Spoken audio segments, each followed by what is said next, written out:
Good morning everyone, welcome to all in Divita classes. आज की class में हम डिस्कस करेंगे exercise 2.3। So without wasting the time let's start with the question number 1। Student has ₹500 in her saving bank account.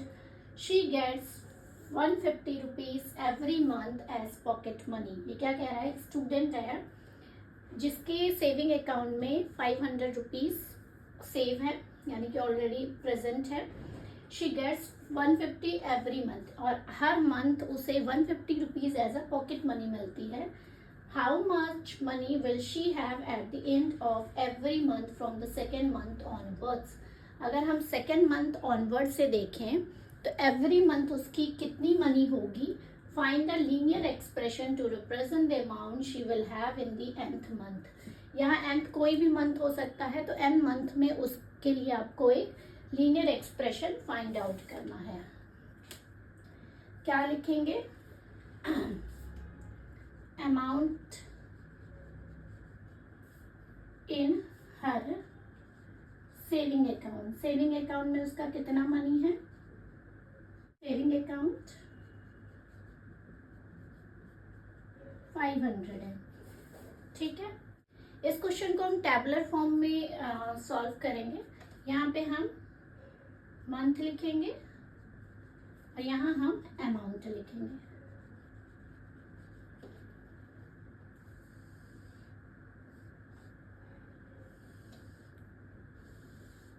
तो हम first 0 month से लेंगे। 0 month यानी कि उसके अकाउंट में स्टार्टिंग में कितने रुपीस थे? 500 रुपीज।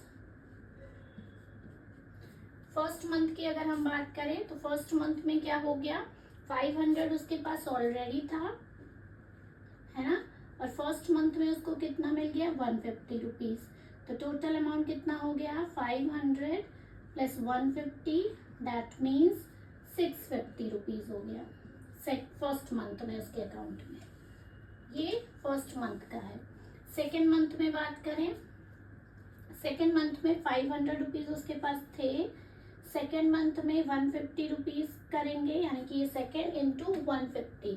तो 150 पहले मंथ के और दूसरे मंथ के 150, तो यानी कि 300। 500 प्लस 300 दैट मीन्स 800। इसी तरह हम थर्ड मंथ के लिए करेंगे, तो थर्ड मंथ में हो जाएगा 500 प्लस 3 इंटू 150। 3 क्या है? 3 मंथ में, तो 500 प्लस 450, तो ये हो जाएगा 950।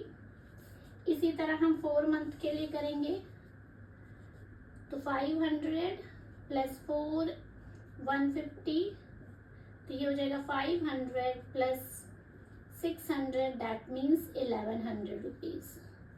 तो इसी तरह n मंथ के लिए अगर हम करना चाहें तो n मंथ के लिए क्या करेंगे? n मंथ के लिए 500 प्लस, और ये जो मंथ हम 1 2 3 4 लिख रहे हैं वहां पे n मंथ लिख देंगे। n मंथ 150, तो क्या हो जाएगा? 500 प्लस 150n। ठीक है, ये अमाउंट हम p से रिप्रेजेंट कर लें। p y x किसी से भी आप रिप्रेजेंट कर सकते हो। तो लीनियर इक्वेशन लिखने का तरीका, पहले वेरिएबल वाला टर्म, तो अमाउंट हो जाएगा या प्रिंसिपल अमाउंट या अमाउंट ए लिख सकते हैं। अमाउंट लिख देते हैं ए, तो ए इज इक्वल टू क्या हो जाएगा? 150n plus 500। आपसे यही पूछा था कि इसके लिए लीनियर इक्वेशन बनाइए, तो ये इसकी लीनियर इक्वेशन निकल के आई। आपको इस फॉर्मेट में लिखना है, पहले वेरिएबल के साथ नंबर, ऐसे 500 प्लस 150n के फॉर्मेट में नहीं लिखना है, आपको पहले वेरिएबल लिखना है 150n plus then 500. Clear? Now moving to the question number 2. Now moving to the second question. A rally starts with 120 members. Each are 9 members drop out of the group. Question क्या कह रहा है कि जो एक rally start हुई थी उसमें स्टार्टिंग में जो मेंबर थे वो 120 मेंबर्स थे, लेकिन एवरी आवर में यानी कि प्रत्येक घंटे में 9 मेंबर्स ड्रॉप आउट हो रहे थे of the group. How many members will remain after 1 2 3 and so on are?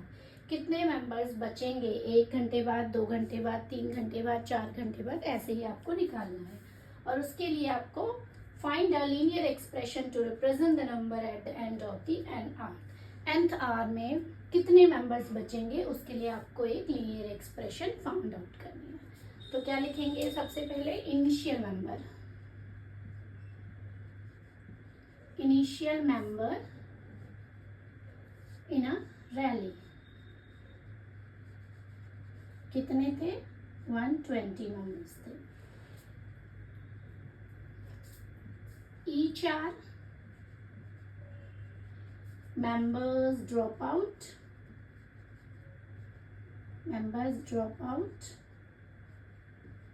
कितने, 9। तो हम इसी तरह सबसे पहले 0R का, ठीक है, यानी कि यहाँ पे लिख लेते हैं R और यहाँ लिख लेते हैं मेंबर्स, नंबर ऑफ मेंबर्स या मेंबर्स। सेम वैसे ही पहले की तरह 0 घंटे में कितने मेंबर थे, जितने थे 120, ठीक है। 1 आवर में कितने थे, तो 120, ड्रॉप आउट मतलब माइनस 1 आवर में 9 मेंबर ड्रॉप आउट हुए, तो कितना हो गया 120 माइनस 9, दैट मीन्स 100, कितना बचेगा 111। क्लियर?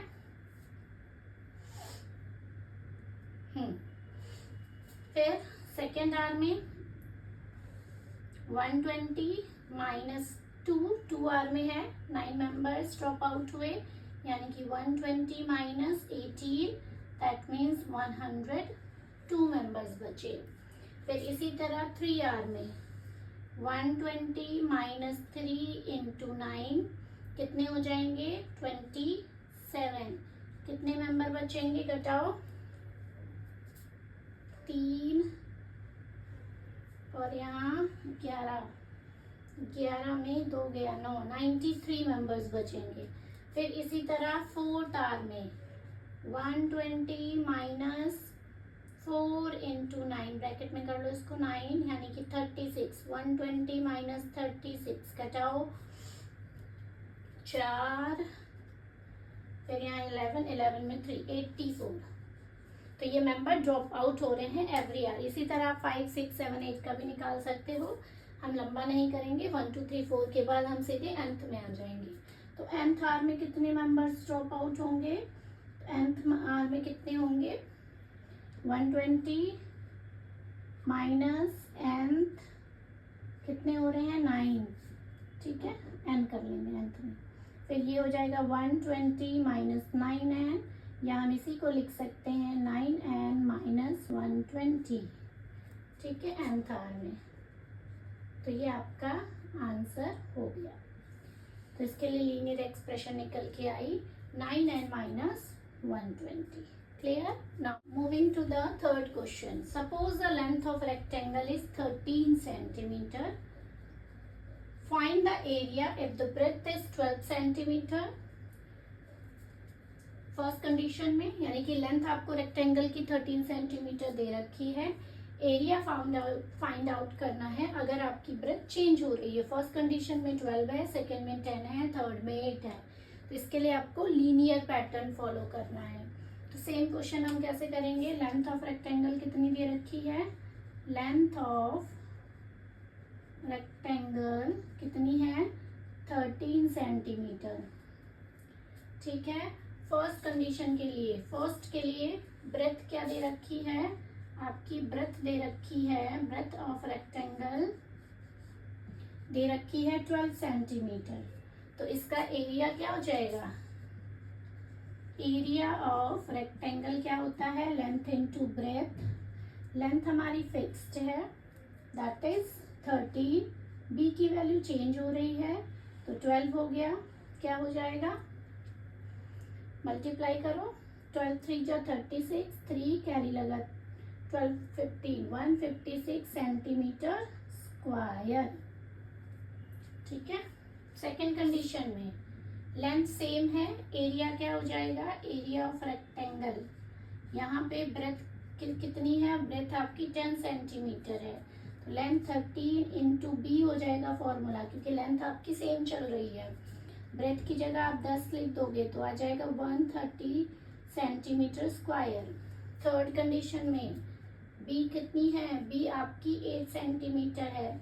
आपसे पूछा है एरिया ऑफ रेक्टेंगल क्या होगा, तो एरिया ऑफ रेक्टेंगल कितना हो जाएगा 13 इंटू बी। बी की यहाँ पे वैल्यू क्या है 8 है, कितना हो जाएगा 104 सेंटीमीटर स्क्वायर। ठीक है, तो ये आपकी तीनों के लिए अलग अलग ब्रेथ के लिए अलग अलग एरिया निकल आई। अगर हमें निकालना क्या है, एरिया निकालना है, तो एरिया का फॉर्मूला हम a इज इक्वल टू क्या लिख सकते हैं 13 इंटू बी, यानी कि a is equal to 13b। This will be the linear equation for area. Clear, ये आपका सॉल्यूशन नंबर 3 रहेगा। Question number 4, suppose the length of rectangular box is 7 centimeter and breadth is 11 centimeter। एक rectangular box है जिसकी आपको length दे रखी है 7 centimetre और उसकी चौड़ाई ब्रेथ दे रखी है 11 centimetre. Find the volume if the height is, यानी कि लेंथ और ब्रेथ सभी के लिए सेम है, हाइट चेंज हो रही है। तो find the volume of the height, अगर हाइट 5 सेंटीमीटर होगी तो आपका वॉल्यूम क्या होगा बॉक्स का, अगर 9 सेंटीमीटर होगी तो वॉल्यूम क्या होगा, और 13 सेंटीमीटर होगी तो वॉल्यूम क्या होगा। उसके लिए आपको find the linear pattern representing the volume of rectangular box. Rectangular box के लिए आपको लीनियर पैटर्न भी निकालना है। लेंथ ऑफ रेक्टेंगुलर बॉक्स कितनी दे रखी है 7 centimetre. Clear, breadth of rectangular box कितना दे रखा है 11 सेंटीमीटर। अलग अलग हाइट पे आपको क्या निकालना है, वॉल्यूम निकालना है। तो फर्स्ट में अगर हम फर्स्ट कंडीशन लें तो हाइट कितनी दे रखी है 5 सेंटीमीटर, तो वॉल्यूम ऑफ रेक्टेंगुलर क्या होगा, volume of rectangular box that is क्या होता है लेंथ इंटू ब्रेथ इंटू आपका हाइट। हमें ये पता है, लेंथ पता है 7 इंटू 11 इंटू एच की वैल्यू 5, तो कितना हो जाएगा 77 इंटू 5, 7 5 जो 35, 5 कैरी लगा 3, 35 और 3 38 सेंटीमीटर क्यूब।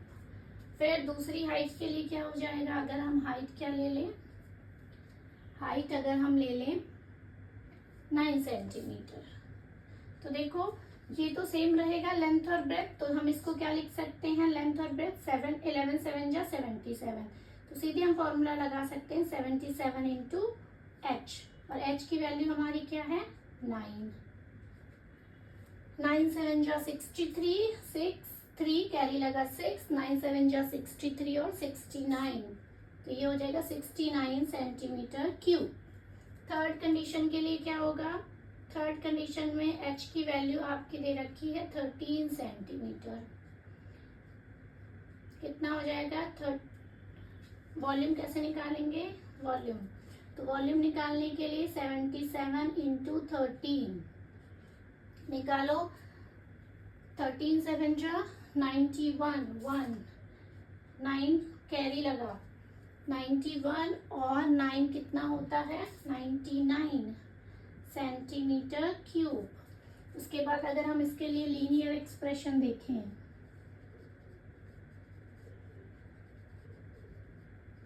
लीनियर एक्सप्रेशन देखेंगे तो क्या हो जाएगा वॉल्यूम L इंटू बी है ना, L into B into H होता है, ये वैल्यू फिक्स्ड है हमारी, एच की फिक्स्ड नहीं है, v इज इक्वल टू हो जाएगा 77h। This will be the linear expression for the volume of the rectangular box. Clear, now we are moving to the last question of this chapter that is 5th। ये last में थोड़ा सा calculation mistake हो गया है, that should be 13 7 जा कितना होता है 13 7 जा आपका होता है 91, 1 कैरी लगा 9, तो 101 सेंटीमीटर क्यूब हो जाएगा। क्लियर, इसको करेक्ट कर लेना थोड़ा सा। Question number Fifth, Sarita is reading a book of 500 pages. She reads 20 pages every day. यानी कि एक बुक के 500 पेजेस हैं, सरिता जो बुक रीड कर रही है, और वो 20 पेजेस एवरी डे के हिसाब से रीड करती है. How many pages will be left after 15 days. 15 days के बाद कितने बुक के पेजेस बचेंगे. Express this as a linear pattern. आपको इसको लीनियर पैटर्न के फॉर्मेट में बनाना है. तो इसको हम थोड़ा सा पहले क्या करते हैं, पहले लीनियर पैटर्न बना लेते हैं, फिर हम देखेंगे कि 15 डेज के बाद कितने पेजेस बचेंगे. सो टोटल पेजेस कितने हैं बुक के. Total pages in a book कितने हैं, दैट इज 500. ठीक है. तो अगर हम 0 डे की बात करें, यहाँ लिख देते हैं डे, और यहाँ लिख देते हैं रिमेनिंग पेजेस या लेफ्ट पेजेस. 0 में कितने हैं, 0 में तो 500 है. अभी उसने रीड करना स्टार्ट कर रही है. फिर फर्स्ट डे में कि एक दिन में कितने करती है, तो हो जाएगा 500 इन 1 डे. 1 डे में कितना कर रही है, 20 पेजेस. तो कितना हो जाएगा 500 minus 20, that means 480 pages left. फिर सेकेंड डेज में आते हैं. सेकेंड डेज में अगर हम बात करें तो 500 माइनस 220. 2 डेज में 20 पेजेस, कितने मतलब टोटल 40 पेजेस. तो कितने हो जाएंगे, 460 पेजेस लेफ्ट. ठीक है. उसके बाद अगर हम 3 डेज की बात करते हैं तो 500 पेजेस में से 3 इंटू 20 यानी कि 500 माइनस 60 यानी कि कितना बचा, 440 पेजेस लेफ्ट. इसी तरह 4th डेज में 500 माइनस 480 सॉरी 20, तो 80 हो जाएगा. 500 माइनस 80 यानी कि 420 पेजेस. इसी तरह एंड डेज में अगर हम बात करें, एंड डेज में क्या लिखेंगे, 500 माइनस एंड डेज में 20, तो इक्वेशन बन जाएगी 500 माइनस 20 एन. यही लीनियर एक्सप्रेशन था. nth डेज में कितने हो जाएंगे, माइनस 20n प्लस 500. सबसे पहले हमें क्या करना है, ये वाले को लिखना है, और ये माइनस में दिया है, तो माइनस 20n प्लस 500. ये आपका nth डेज में लेफ्ट पेजेस के नंबर बच जाएंगे. इसी से अब हम निकाल लेते हैं 15 डेज में कितने बचेंगे. तो 15 डेज में कितने बचेंगे, ये निकालने के लिए माइनस 20n की जगह हम क्या रख देंगे, 15 डेज प्लस 500. कितना हो जाएगा, माइनस 300 प्लस 500. तो ये हो जाएगा 200 pages left. This will be the solution of the question number 5th. I hope you can understand. ठीक है. अगर आपको वीडियो अच्छी लगे तो वीडियो को लाइक, शेयर एंड चैनल को सब्सक्राइब करना ना भूलें. Thank you. आज के लिए बस इतना ही.